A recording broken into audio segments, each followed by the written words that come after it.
welcome back to the GSMC Baseball Podcast, brought to you by the GSMC Sports Network. I'm your host, Sam Menzie, and we have a great show for you today. The first topic we'll be covering is about the spring breakout games and a recap of what's going on there. The second segment is going to be about this top spring training performers so far into the spring and how that might affect their teams.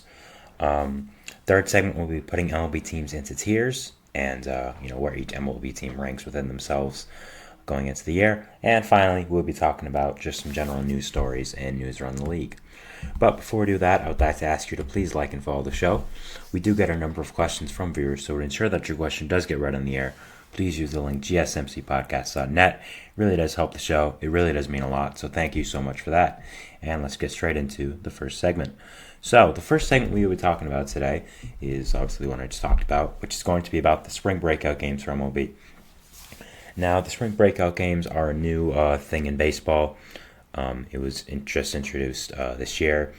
So basically, what it is that the top prospects of every team play each other in a game in spring training, and they just try to show off their talent to a lot of people who haven't really seen them or don't really know about them because they're prospects.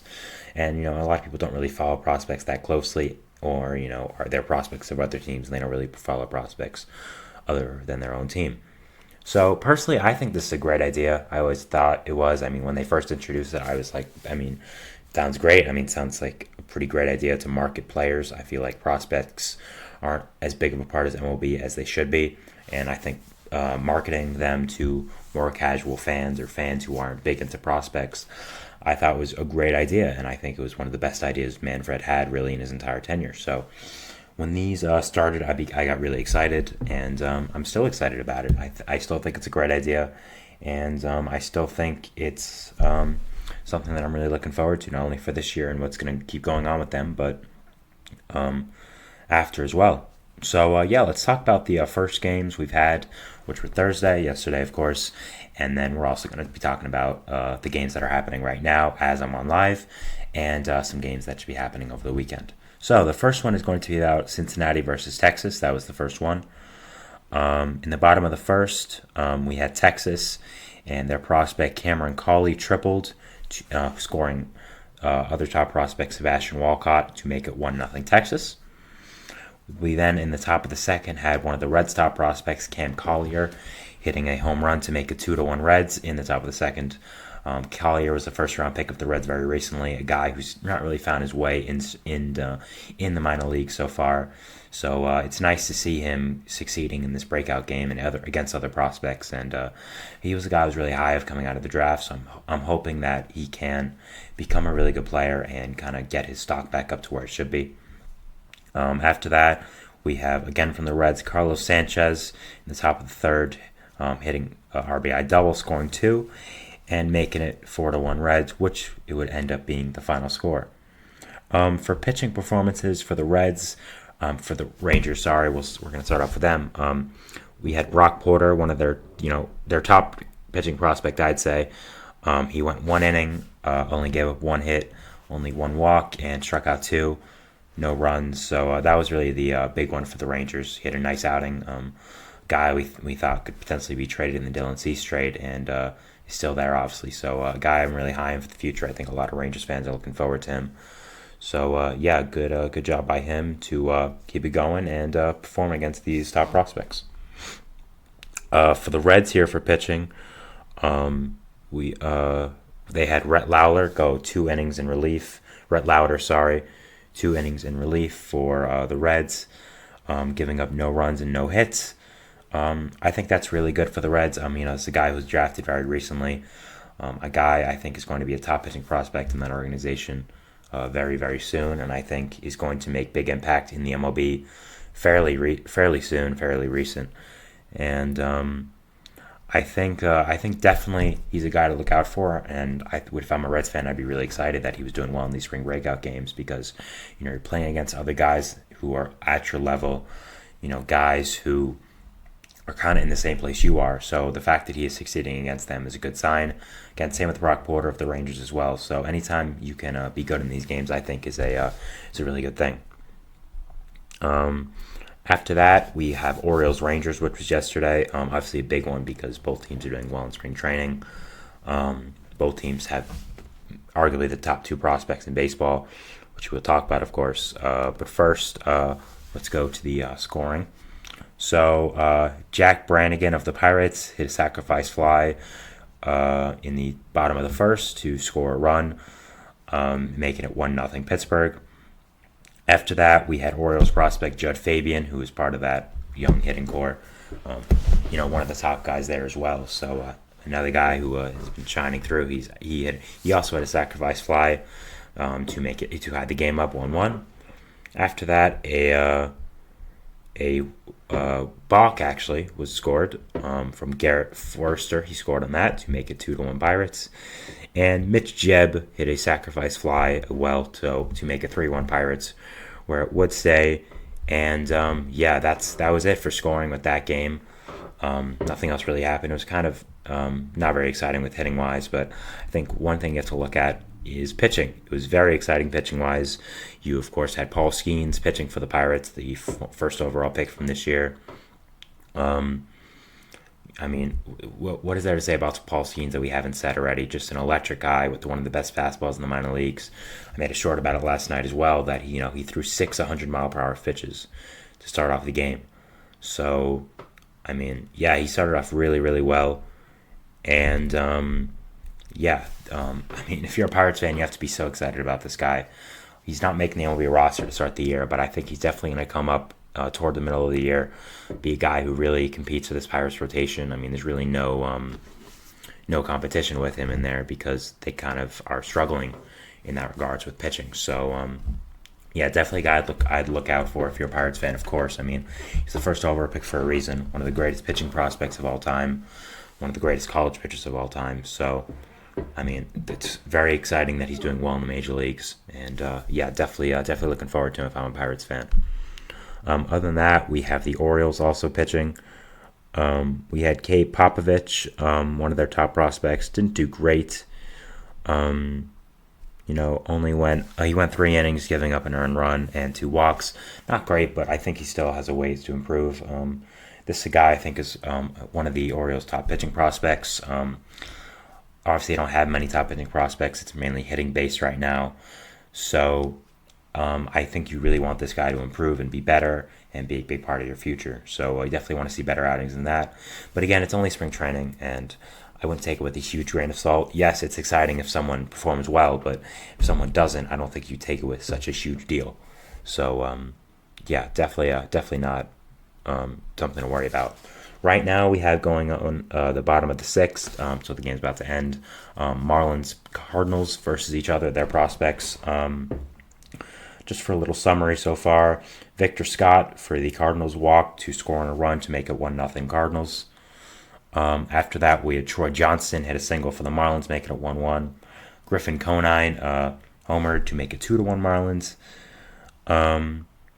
And after that, we had Griffin Conine again hitting an RBI for an RBI single to make it 3-1 Marlins right now. We'll see if anything else happens.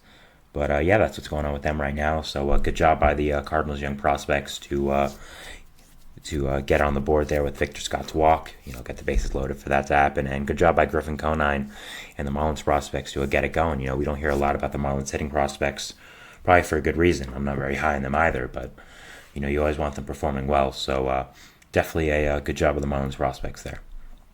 Right now, we have the Mets and the Nationals game going on right now. With their prospects. So far, we've had Ryan Clifford doubling in his former organizational mate Drew Gilbert to make it 1-0 Mets prospects. Obviously, both came over in the same trade with the Verlander trade, Clifford and Gilbert. So I'd say that trade's worked out pretty well for them. Gilbert and Clifford have both shined since coming to the Mets organization and become real good guys for the future for them. So, definitely a nice start by them. For the Nationals, you had TJ White doubling off pitcher Dom Hamill, who is one of the Mets' top prospects, who who's I'm really high on for the future, especially. So good job by TJ White there to get a run in, and we'll probably keep you updated with what's going on there. and see if anything else notable happens in that game, which I'm sure it will. After that, we have Padres and Mariners at 4 o'clock. Obviously, Padres have a lot of prospects. It gets a little lighter right now, considering they just traded for Dylan Cease. So you have to look at who they're going to play there and who does well to maybe improve those guys. But that's also going on. That's a notable game, I'd say. Mariners as well have a lot of good prospects, a lot of good hitting guys. So I definitely would look forward to that. White Sox and Cubs battle of Chicago there. That's something else I'm looking forward to.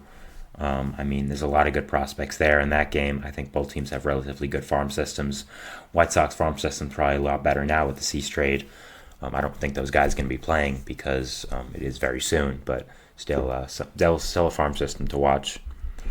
After that, we have Battle of the Bay, which is you have Giants, A's. Not really that exciting of a game in my opinion. I don't think the A's or Giants have an outstanding farm system. I don't think either is bad necessarily, but I don't think either's like that amazing. So it's not something that's going to be totally up to my watching, but I don't think it's bad. Other than that, we have, let's see here. We have Mariners, Angels. That is also going on here. So definitely something to watch there. Hold on, sorry, my link there cut out a little bit, so I'm going to go on a different thing. But yeah, all these games are definitely really exciting in my opinion. Even the ones with the farm systems aren't that great. I'm still definitely going to watch them. So I think they're really exciting. Ignore what I said about Seattle and Los Angeles, by the way. That was wrong. I read that wrong. My apology. But, you have, the games I told you about. Chicago, versus each other. The Bay versus each other. San Francisco, Oakland. You also have